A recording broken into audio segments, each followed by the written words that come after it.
오늘 또 우리 하나님 아버지께서 주시는 은혜와 평강이 충만하시기를 바랍니다. 오늘 본문을 어떤 성도가 읽고 하나님 앞에 문득 지혜가 생겨서 기도했습니다.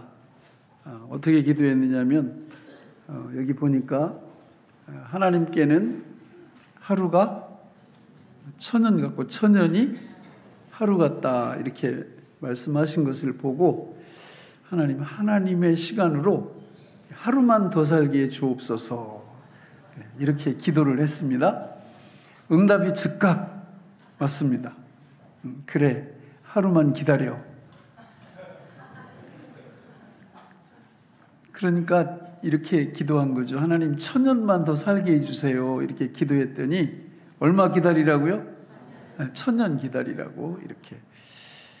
사실은 우리 모두의 마음을 대변한 것입니다. 우리 모두는 이 땅 위에서 영원히 살고 싶습니다. 그것은 바로 하나님이 그런 마음을 주셨기 때문에 그런 겁니다. 전도서 3장 11절에 보면 우리 같이 한번 읽어볼까요? 시작. 하나님이 모든 것을 지으시되 때를 따라 아름답게 하셨고 또 사람들에게는 영혼을 사모하는 마음을 주셨느니라. 그러나 하나님이 하시는 일의 시종을 사람으로 측량할 수 없게 하셨도다. 하나님이 우리 모든 사람에게 뭘 사모하는 마음을 주셨다고요? 영혼을 사랑하는 마음을 주셨습니다. 영혼을 사모하는 마음. 그래서 우리 모두에게는 죽지 않고 영원히 살기를 원하는 마음이 다 있습니다. 세상에서 권력을 갖고 돈을 갖고 그리고 명예를 가진 사람들은 하루하루가 너무 속상할 거예요. 그렇잖아요? 돈 없는 사람들은 또 권력도 없는 사람들은 뭐 그렇게 속상할 필요도 없어요. 이 땅 위에서 삶이 별로 희망이 없으니까 뭐 어느 정도 살다가 빨리 이렇게 죽었으면 좋겠다. 그런 마음을 많이 먹습니다. 그러나 저 북한의 저 김정은이 같은 사람들, 세계에서 최고 부자라고 그러죠. 저런 사람들은 제가 볼 때는 아주 원통할 것 같아요. 하루하루 가는 게. 할 수만 있으면 영원히 살았으면 좋겠다. 그런 생각을 갖고 있죠. 역사 속에서 보면 진시황이라는 황제, 그 사람도 다 갖고 있었잖아요. 그런데 세월이 가니까 이거 100년도 못 살고 죽는데 너무 억울하거든요. 갖고 있는 게. 그래서 동방으로 뭘 구하러 보냈다고 그래요? 불로초를 구하러 보냈다고 얘기를 합니다. 구했어요? 못 구했습니다. 근데 여러분 그거 아세요? 오늘 예수를 믿는 저와 여러분들은 이미 그 불로초를 먹은 줄로 믿습니다. 그럼 누가 불로초예요? 예수님이 불로초죠. 우리가 예수를 먹게 되면, 예수를 믿게 되면 불로초를 먹은 효과가 우리한테 있는 거예요. 이 엄청난 이 역사가 우리 삶 속에서 이미 시작이 되었습니다. 그래서 많은 하나님의 백성들은 이 진리를 믿고 나면 뭐 두려운 게 아무것도 없어요. 뭐가 두려워요? 죽음요? 죽음 별로 안 두렵습니다. 왜 그래요? 뭐 먹었으니까? 불로초 먹었으니까. 죽어도 안 죽고요. 죽었다가도 다시 살아나요. 예수를 먹은 사람들의 특권인 줄로 믿습니다. 그런 의미에서 오늘 본문 말씀이 너무 중요하죠. 우리 같이 한번 천천히 묵상하면서 읽어볼까요?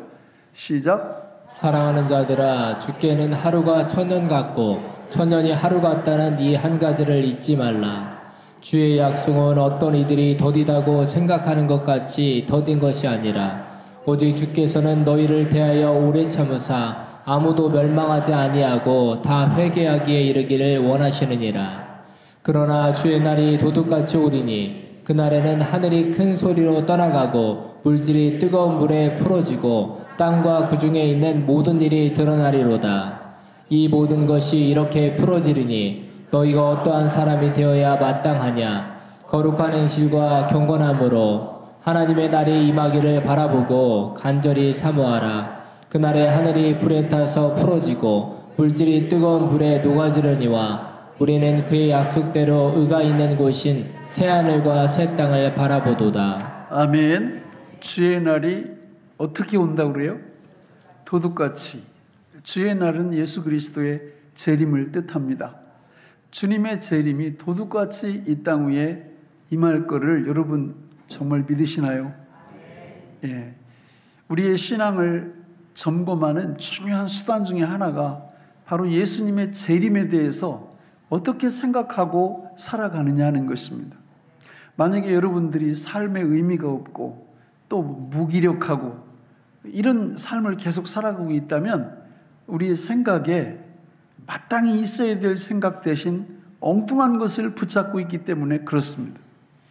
여러분, 예수님의 재림은 분명히 있고 그것은 모든 삶의 시작과 끝이 있음을 우리한테 가르쳐 줍니다. 우리 한 식물도 시작이 있고 끝이 있고요. 동물들도 마찬가지고 우리도 마찬가지입니다. 시작이 있으면 끝이 있습니다. 역사도 마찬가지고 우주도 마찬가지입니다.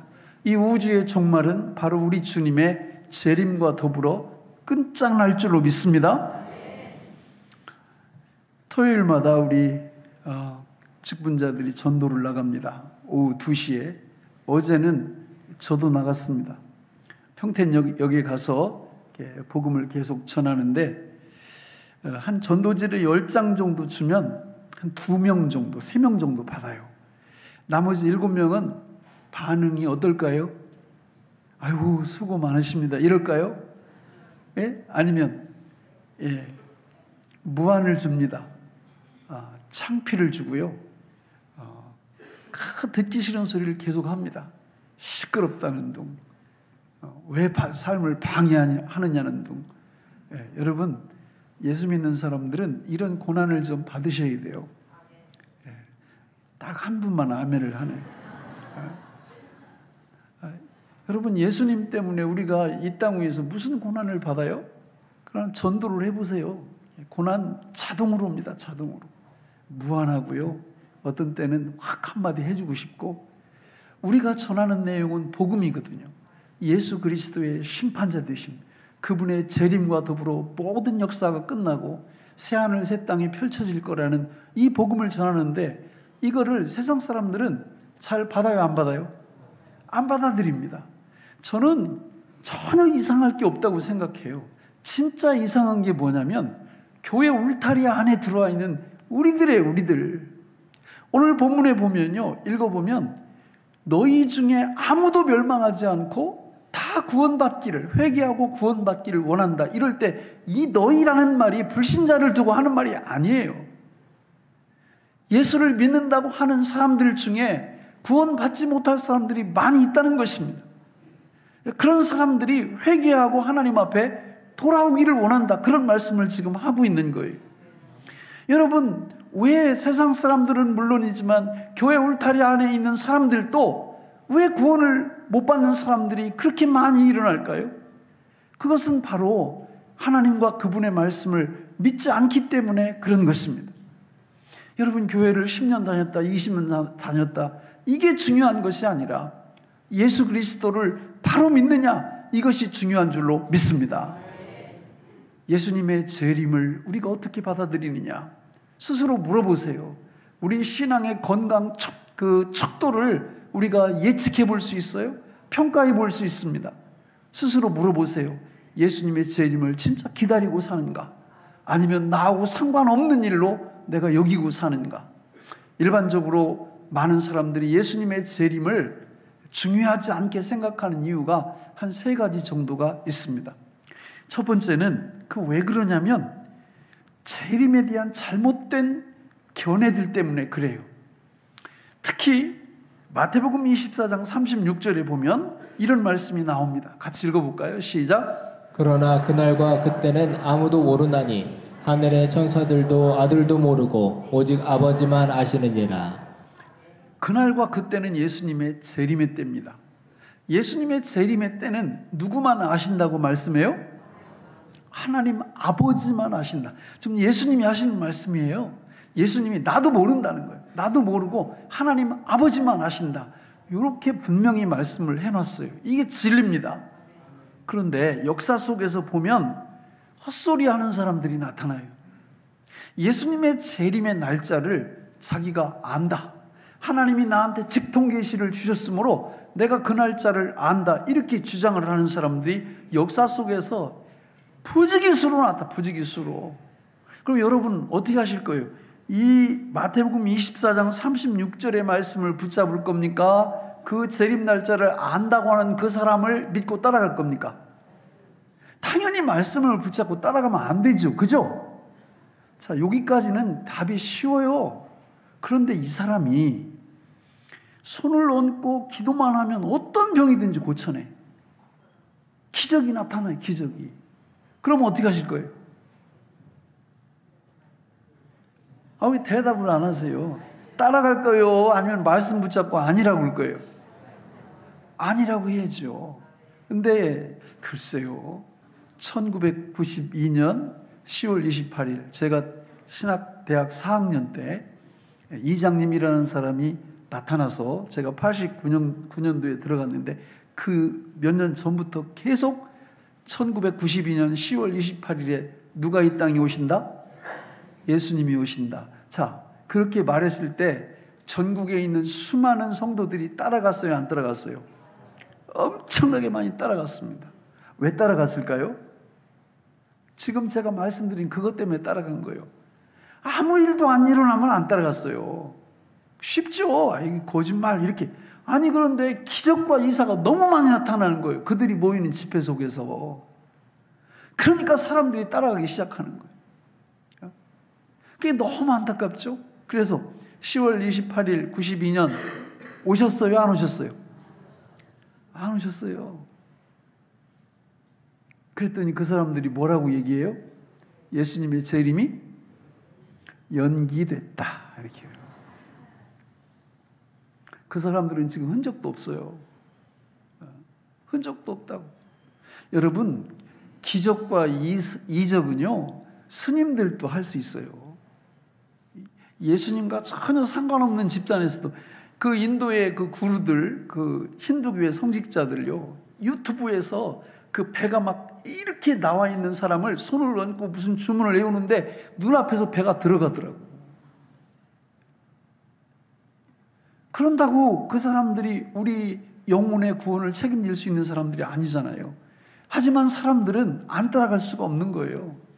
그러나 우리가 왜 말씀에 진력해야 되고 말씀을 사수해야 되고 말씀을 붙잡아야 되는가? 말씀만이 생명이기 때문에 그래요. 우리는 따라갈 수 없습니다. 주후 999년 그 당시에는 이 개신교와 카톨릭이 나누어지지 않았을 때예요. 교황 피우스라는 사람이 또 헛소리를 했습니다. 999년 12월 31일에 예수님이 재림하신다. 그러니 교황이 그 얘기를 하니 지금도 천주교 신자들은 교황이 한마디 하면 그냥 껍벅 죽거든요. 그러니까 다 그 기다린 거예요. 전 세계 그 교인들이. 오셨어요? 안 오셨어요? 안 오셨어요. 지금도 마찬가지. 지금 제가 볼 때는 또 나타날 때가 됐어요. 이게 세기말적인 현상이 꼭 나타나거든요. 잊어먹을 만하면 나타나요.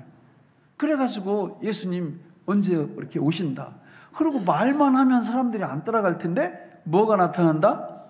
이적과 기사가 나타나요. 그러니까 사람들이 따라가는 거죠. 여러분, 이런 일이 반복되다 보니까 세상 사람들도 기독교에 대해서 좀 아는 사람들은 무슨 얘기를 해도 안 믿어요. 그 사람들이 안 믿는 건 괜찮은데 심지어 우리 교회 안에 있는 우리들도 이런 것들이 자꾸 반복되니까 예수님 재림 신앙에 대해서 희미해지는 거예요. 그러니까 우리가 주님의 재림을 기다리지 않는 거예요. 그리고 이 땅이 전부인 양 이 세상에 온통 그냥 집중해서 살아가는 겁니다. 너무 안타깝죠. 두 번째로 재림 신앙이 푸대접을 받는 이유는 왜 그러냐면 물질로 인한 쾌락주의가 그 자리를 대체해버립니다. 여러분, 돈은 좋은 거예요? 나쁜 거예요? 좋은 겁니다. 진짜 돈은 좋은 거예요. 근데 문제가 뭐냐면 우리 하나님께서 이 돈에 대해서 뭐라고 말씀을 하시냐면 마태복음 19장 20절로 24절에 보면 우리 같이 한번 읽어볼까요? 시작. 그 청년이 재물이 많으므로 이 말씀을 듣고 근심하며 가니라. 예수께서 제자들에게 이르시되 내가 진실로 너희에게 이르노니 부자는 천국에 들어가기가 어려우니라. 다시 너희에게 말하노니 낙타가 바늘귀로 들어가는 것이 부자가 하나님의 나라에 들어가는 것보다 쉬우니라 하시니. 아멘. 딱 무슨 얘기인지 아시겠죠? 그죠? 천국은 부자들이 가기 좋은 곳이에요? 가난한 자들이 가기 좋은 곳이에요? 가난한 자들이 가기 좋은 곳이에요. 부자가 되면 왜 못 가느냐? 부하고 천국을 바꾸는 겁니다. 생각해 보세요. 내가 지금 한 1,000억대 부자예요. 그러면 1,000억을 갖고 여러분 뭘 하실래요? 그냥 답이 딱 나옵니다. 100년밖에 못 사는 삶. 그쵸? 노세? 진짜라니까요. 누가복음 8장에 보면요, 거기 씨 뿌리는 비유가 나와요. 농부가 씨를 뿌리는데 하나는 길가, 하나는 돌밭, 하나는 가시떨기, 하나는 좋은 땅에 떨어지는데 좋은 땅 이외에는 다 열매를 못 맺죠. 가시떨기에 떨어지는데 이게 왜 열매를 못 맺느냐? 첫째는 이생의 염려 때문에 못 맺고, 두 번째는 재물 때문에 못 맺고, 세 번째는 향락 때문에 못 맺어요. 향락. 그러니까 우리 중에 많은 사람들이 그래요. 내가 젊어서 열심히 일하고 나중에 딱 은퇴하면 그냥 못 놀았던 거 놀러 다니고 못 먹었던 거 맛있는 거 먹고, 여러분 이런 식으로 딱 얘기하는 거 보면 이게 다 뭐예요? 향락이에요. 향락. 그런 가치관, 인생관 가지면 절대 안 됩니다. 성도는. 우리는 어떻게 해야 돼요? 하나님의 영광을 위하여 그분의 이름을 높이고 그분의 뜻을 이루고 그분의 나라를 확장하는 일에 천국 가는 그 순간까지 진력하겠다. 이 가치관을 가져야죠. 근데 세상 사람들은 그게 아니에요. 놀아도 언제 놀아? 젊어서 놀아. 왜요? 늙어지면? 이거 너무 성경적이야. 그래가지고 이렇게 이 여행을 하다 보면 가이드들이 뭐라고 얘기하느냐면, 여행은 가슴 떨릴 때 다녀야 된대. 그 맞는 얘기죠. 근데 가슴 떨릴 때는 뭐가 없어? 돈이 없어. 돈이. 그래가지고 은퇴해가지고 돈 좀 모아놓고 다니려고 하면 이번에 어디가 떨려? 근데도 다리가 떨려서 못 다녀요. 그러니까 인생을 속는 거예요. 향락에 초점을 맞추면. 그렇게 하면 안 돼요. 우리가 우리 인생의 목적을 하나님의 영광, 그분의 이름을 높이고 그분의 뜻을 이루고 그분의 나라를 확장하는데 우리의 인생을 딱 써야 되겠다. 이런 생각을 딱 가지면 부자가 돼도 상관이 없어요. 그런데 이런 생각 안 갖고 있으면 다 물질에 의해서 우리가 압사당합니다. 압사.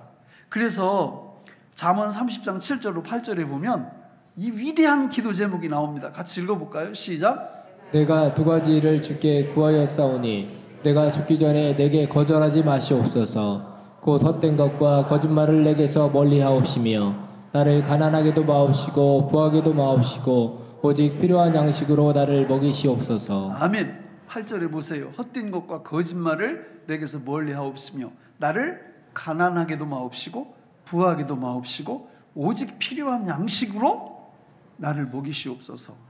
자, 저 기도를 하면 알아요. 나한테 필요한 게 어느 정도구나. 요거 이외에는 들어오면 이거 다 누구를 위해 쓴다? 하나님의 영광을 위해서 쓴다.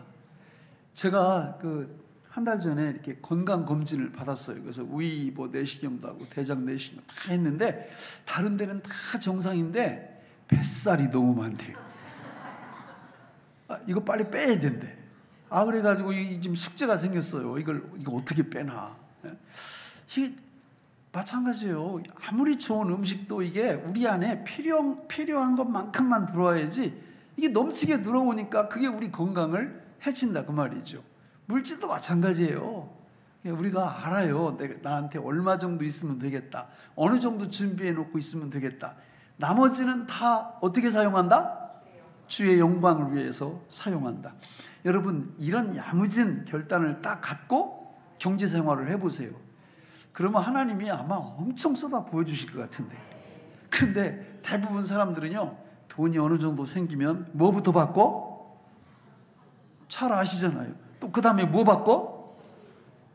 이런 사고에 쩔어 있으면 제가 하나님이라고 해도 축복 안 합니다. 왜냐하면 그 돈 거기 들어가게 하면 그 망하지. 그렇잖아요. 근데 돈이 많이 들어가도 내가 주님의 영광을 위해서 사용하겠다. 이런 마음을 딱 갖고 있으면 하나님께서, 제가 볼 때는요, 돈 버는 거 아주 쉽더라고요. 무엇만 열리면 돼요? 눈만 열리면 돼요. 진짜예요. 눈만 딱 열리면 그냥 수백억 대 부자 되는 건 하루아침에 되는 거예요. 우리가 못 봐서 부자가 안 되는 거 아니에요? 나만 그런가? 네? 대답을 안 하시네. 네? 눈만 열리면 된단 말이에요. 자, 이게 이제 두 번째, 향락 때문에 이 재림 신앙이 이 멸시를 받아요. 세 번째는요, 이 재림 신앙을 자꾸 주장을 하면 사회 부적응자 취급을 해요, 사람들이.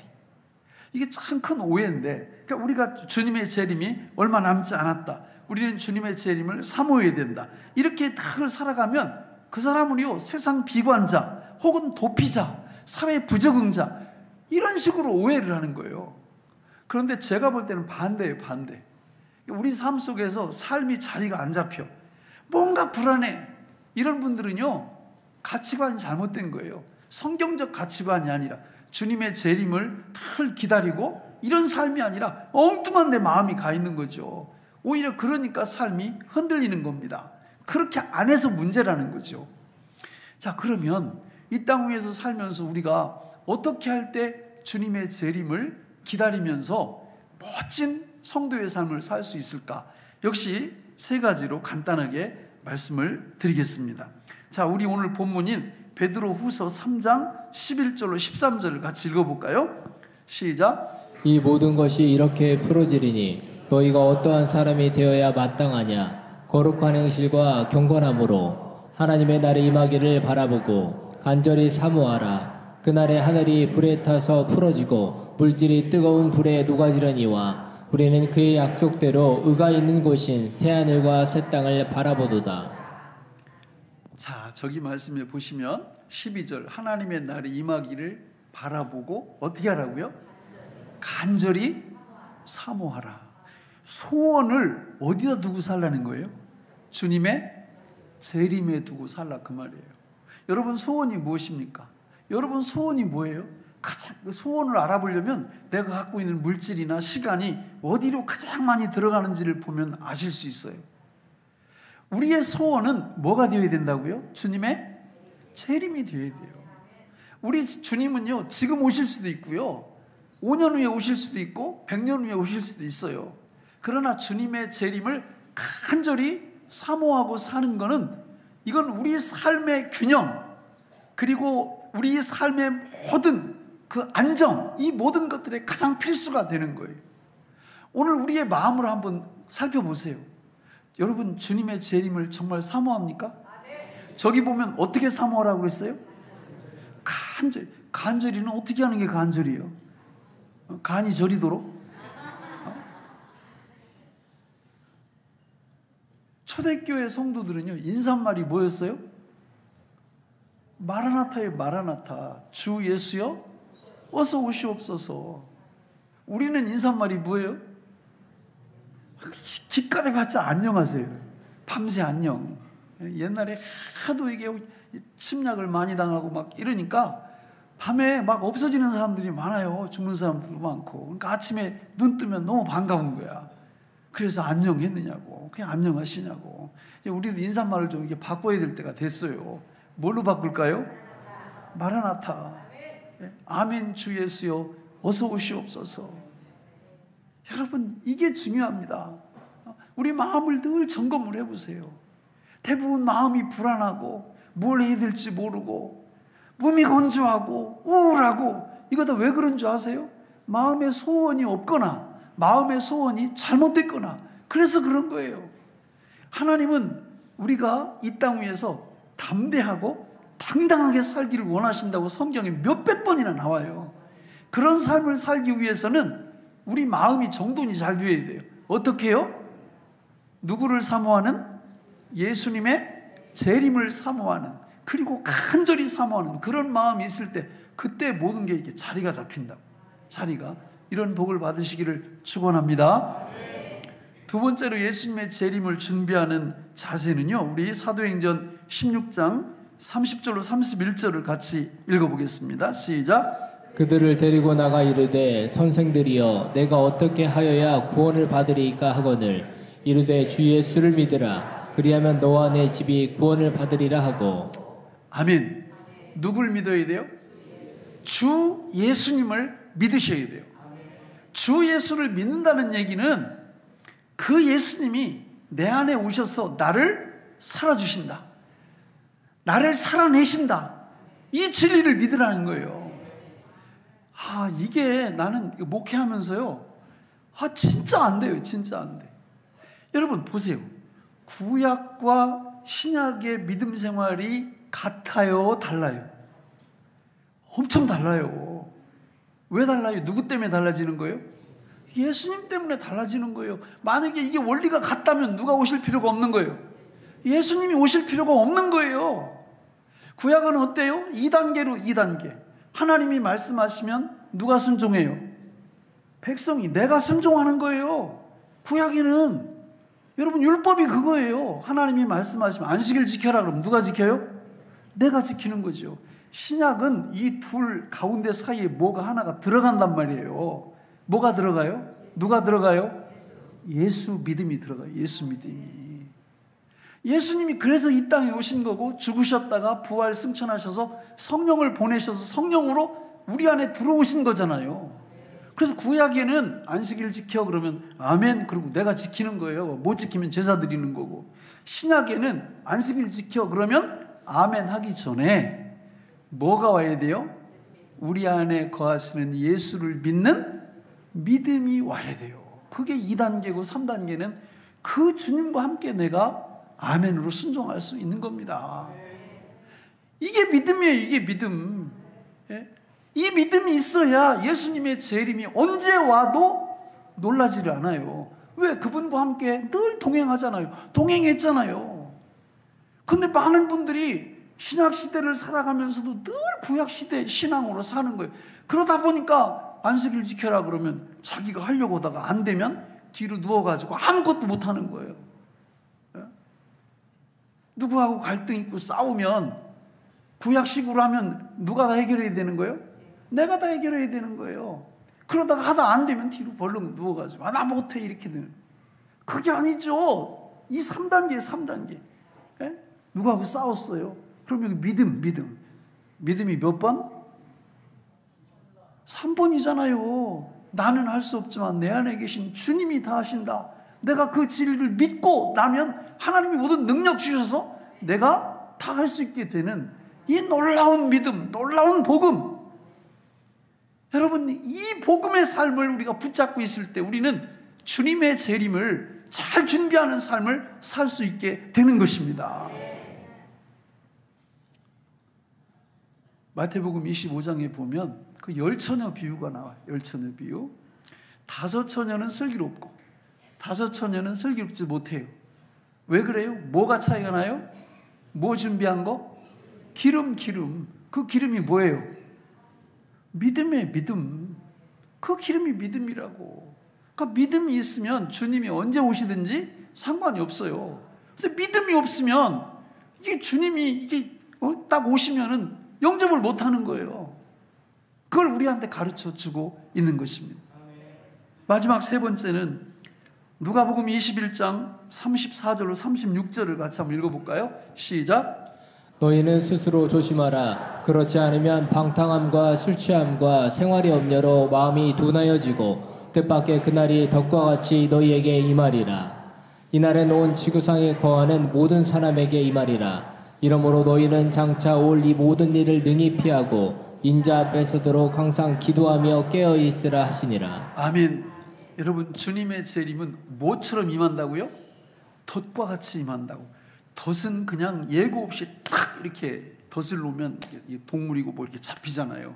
주님의 재림이 그렇게 온다는 거예요. 그런데 예수 믿지 않는 사람이나 믿음이 없는 사람한테는 저렇게 덫과 같이 그리고 도둑과 같이 임하는데요. 정상적으로 믿음 생활하는 사람한테는 도둑처럼 임하지 않는다고 말씀해요. 우리 데살로니가전서 5장 2절부터 6절까지를 쭉 한번 읽어보겠습니다. 시작. 주의 날이 밤에 도둑같이 이를 줄을 너희 자신이 자세히 알기 때문이라. 그들이 평안하다 안전하다 할 그때에 임신한 여자에게 해산의 고통이 이름과 같이 멸망이 갑자기 그들에게 이르리니 결코 피하지 못하리라. 형제들아, 너희는 어둠에 있지 아니하매 그날이 도둑같이 너희에게 임하지 못하리니 너희는 다 빛의 아들이요 낮의 아들이라. 우리가 밤이나 어둠에 속하지 아니하나니 그러므로 우리는 다른 이들과 같이 자지 말고 오직 깨어 정신을 차릴지라. 다른 이들과 같이 자지 않고 정신을 깨어서 이렇게 차리는 사람은 예수님의 재림이 누구처럼 안 와요? 도둑같이 안 와요. 알아요. 날짜는 모르지만 때가 다 되어간다. 준비 잘하고 있어야 되겠다. 이걸 안다 그 말이죠. 그래서 그런 사람들은 어떻게 하느냐? 자, 아까 읽었던 누가복음 21장 우리 34절 36절 다시 한번 보세요. 자, 거기 너희는 스스로 조심하라. 그렇지 않으면 방탕함과 술 취함과 생활의 염려로 마음이 어떻다고요? 둔하여지고 뜻밖의 그날이 덫과 같이 너희에게 임하리라. 이날은 온 지구상에 관한 모든 사람에게 임하리라. 그러므로 너희는 장차 올 이 모든 일을 능히 피하고 인자 앞에 서도록 항상 뭐하며? 기도하며 어떻게 있으라고요? 깨어 있으라고. 여러분의 생애 속에서 기도의 삶이 없다면 위험합니다. 정말 위험해요. 난 기도는 잘 몰라. 교회가 모든 프로그램을 보세요. 새벽부터 뭐가 있어요? 새벽 기도회가 있다고. 우리 교육관 치면 저쪽에서 새벽 기도 드릴 건데 250석 정도 됩니다. 새벽. 좀 많이 좀 나오세요. 그리고 집이 머신 분들은 아니 생중계 하잖아요. 생중계. 거기 들어오셔서 같이 기도하세요. 그리고 금요일이 되면 여러분 아니 금요일 날 무슨 공사가 그렇게 다망하셔가지고 아니 그 기도 시간을 못 내신단 말이에요. 그래가지고 하는 게 뭔데요? 그래가지고 하는 게 무슨 수주가 막 10배 100배로 늘어납니까? 아니에요. 여러분 기도 시간을 지키면서 해보세요. 놀라운 하나님의 은혜가 임한단 말이에요. 깨어 기도하셔야 됩니다. 정말 기도하셔야 돼요. 기도를 안 하시면 마음이 어떻게 된다고요? 둔해져요. 나오잖아요. 마음이 둔하여지고. 마음이 둔해지면 여러분 간절히 뭘 사모 안 해요? 재림을 사모 안 해요. 다른 걸 사모, 다른 거. 큰 문제가 발생하는 거예요. 말씀을 맺겠습니다. 우리 히브리서 6장 19절을 같이 한번 읽어볼까요? 시작. 우리가 이 소망을 가지고 있는 것은 영혼의 닭 같아서 튼튼하고 견고하여 휘장 안에 들어가나니. 여러분 이 소망 무슨 소망이요? 예수님의 재림의 소망. 재림의 소망. 그게 뭐 같다고요? 영혼의 닭과 같다. 그래서 우리는 재림을 늘 기다리는, 그래서 마음으로 간절히 재림을 사모하고 예수님을 바르게 믿고 깨어서 기도하는 것, 이런 것들이 영혼의 뭐라고요? 닻이라고. 배가 닻이 있어야 떠내려가질 않아요. 그 영혼의 닻과 같은 그 역할을 하는 게 우리 주님의 재림. 그 재림을 기다리는 성도들의 삶의 자세, 간절히 사모하고 예수님 바로 믿고 깨어서 기도할 때 우리 흘러 떠내려가지 않고요, 우리 주님 재림에 오시는 날 그 영광의 자리에 다 들어가게 되실 줄로 믿습니다. 기도하겠습니다. 하나님 아버지, 오늘 우리에게 주신 이 말씀이 생명의 양식이 되게 하여 주옵소서. 예수님의 이름으로 간절히 기도하옵나이다. 아멘.